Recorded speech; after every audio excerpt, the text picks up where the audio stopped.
নমস্কাৰ মৰমৰ ছাত্ৰ-ছাত্ৰীসকল আজি মই অসমীয়া ব্যাকৰণ বিষয়ৰ অন্য এটা ভিডিঅ'লৈ আগবাঢ়িছো বিষয়টো হ'ল অনুসৰ্গ যাক মানে সাৰ্থিক প্ৰত্যয় বুলি কোৱা হয় আৰু কোনো ব্যাকৰণবিদে ইয়াক ক্ৰিয়াবাচক পৰসৰ্গ বুলিও কৈছে পলম নকৰি আমি বিষয়টোৰ ভিতৰলৈ গৈছো অনুসৰ্গ জীৱৰ বৰ্ণ সমষ্টি ক্ৰিয়া বা অন্য পদৰ পাছত বহি সিহঁতৰ অৰ্থ বিশেষভাৱে দেখুৱাই সেইবোৰক অনুসৰ্গ বা সাৰ্থিক প্ৰত্যয় বোলে বা আমি ক্ৰিয়াবাচক পৰসৰ্গ বুলিও ক'ব পাৰোঁ যেনে হক হবলা সোণ ও তো হে হি হলে এই এ ই কে না নো গৈ দে দেই পাই একা আদি ইয়াৰ ব্যৱহাৰ হক তোমালোক আহিবা হক হবলা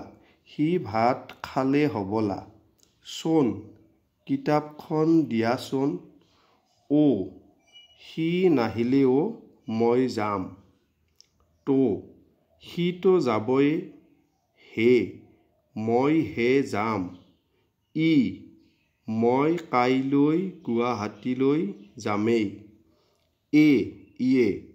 মোৰ কলমটো সিয়ে নিছে এইয়ে উৱে মই তেওঁক জানোৱেই কে লৈকে মই কালিলৈকে খবৰটো শুনা নাছিলো গৈ মই বেগতে আহোগৈ হি তুমি কেতিয়া পালাহি নো মইনো গৈ কি কৰিম দে তুমি কাইলৈ আহিবা দেই মই আহো দেই দেখোন সি আহিল দেখোন একা কৈ থলো সি সুদাই নেৰিব একা পাই মোক হলে বেয়া নাপাবা পাই দেও কেনেনো অঘাইটং লৰা দেও হলে মই হলে সভাত থাকিব নোৱাৰিম পাঠ্য ইমানেই আছিল সময়ৰ প্ৰতি লক্ষ্য ৰাখি ভিডিঅ'সমূহ অলপ ছুটি কৰা হৈছে ছাত্ৰ-ছাত্ৰীসকল তোমালোকে এনেকুৱা ভিডিঅ' আগলৈ পাবলৈকে চেনেলটো লাইক সাবস্ক্ৰাইব কৰিবা ধন্যবাদ